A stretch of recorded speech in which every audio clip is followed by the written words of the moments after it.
আচ্ছা, police, BNP, Jamaat Islami যেখানে পায় মিছিলে পাইলে সমানে ঠেঙ্গায়। এই পুলিশের আবার আওয়ামী লীগ যেখানে পাবে ক্ষমতায় না থাকলে সেখানেই পিটাবে। কথা ঠিক কিনা? এগুলি মনে রাখতে হবে। এগুলি ইতিহাস, এগুলি ইতিহাস। আমি কি বাড়াই বলছি না? ঠিক বললাম? এই পুলিশরাই দেখে রেখে এরাই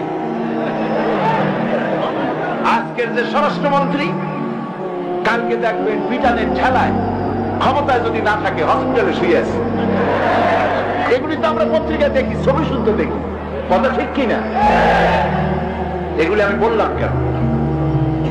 এই জন্য বললাম, ইতিহাস ভুলে যাওয়া উচিত না, ক্ষমতার দম্ভে পাগল হয়ে যাওয়া উচিত না। আল্লাহ পাক বলেছেন, লিনানজুরাকুম কাইফা তা'মালুন।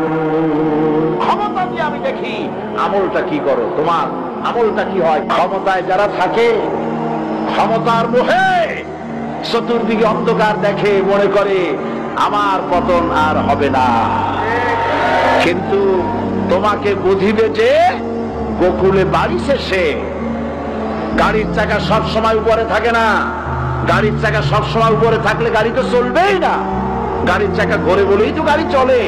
সুতরাং এই উপরে তোমার চাকা উপরে এখন আছে বলে, তোমার দলের চাকা উপরে আছে বলে যারা মানুষের উপরে জুলুম করছো, আলেমদেরকে ধরতেছো, মুসল্লিদেরকে ধরে ধরে জেলে ঢুকাচ্ছ, সময় আসবে এমন ইন্দুরের কর্তব্য মানা পালবার জন্য